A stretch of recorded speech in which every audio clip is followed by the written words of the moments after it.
एक बार की बात है। हरी भरी पहाड़ियों के बीच बसे एक शांत गांव में देव नाम का एक बुद्धिमान साधु रहता था।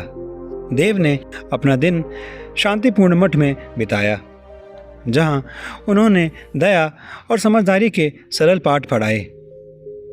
एक दिन अर्जुन नाम का एक छोटा लड़का, जिसका दिल परेशानियों से भरा था, साधु के पास पहुंचा। अर्जुन के चेहरे पर उदासी का बोझ था और उसकी आंखों में उम्मीद की कमी दिख रही थी। देव ने यह देखा और लड़के का गर्मजोशी से स्वागत किया। नमस्ते युवा मित्र, मैं देव हूँ। आज तुम यहाँ क्यों आए हो? एक सौम्य मुस्कान के साथ साधु ने पूछा।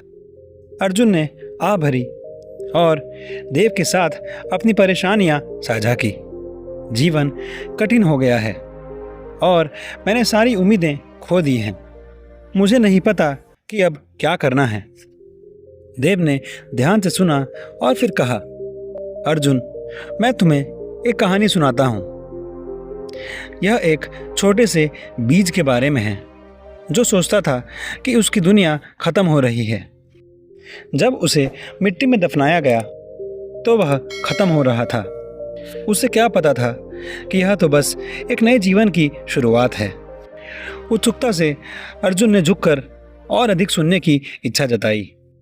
जीवन, मेरे प्यारे अर्जुन, उतार चढ़ाव से भरा है, एक नदी की तरह जो घाटियों और मैदानों से होकर बहती है।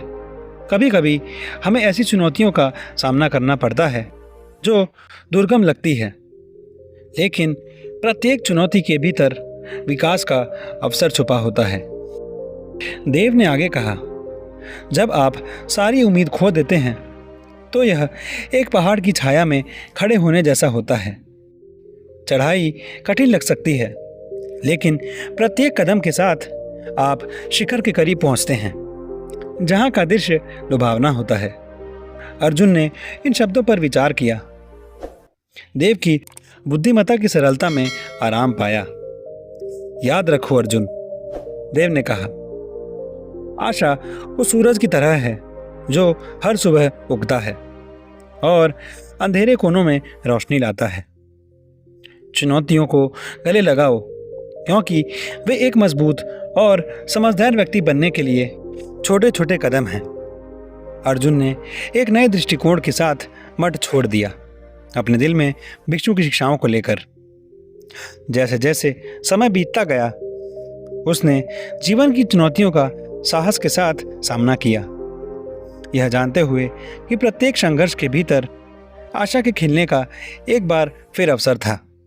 और इस तरह उस शांत गांव में अर्जुन, देव नामक एक बुद्धिमान साधु और अर्जुन नाम के एक परेशान लड़के के बीच का बंधन लचीलापन, आशा और सरल ज्ञान की कहानी बन गया, जो हम सभी के भीतर है। जैसा कि हम इस कहानी को समाप्त करते हैं, याद रखें, अर्जुन की तरह हम सभी में जीवन की चुनौतियों का सामना करने की ताकत है। दोस्तों, और इंस्पिरेशनल कहानियों के लिए हमारे चैनल को सब्सक्राइब करें और इंस्पायर्ड रहें। धन्यवाद और धन्य रहें।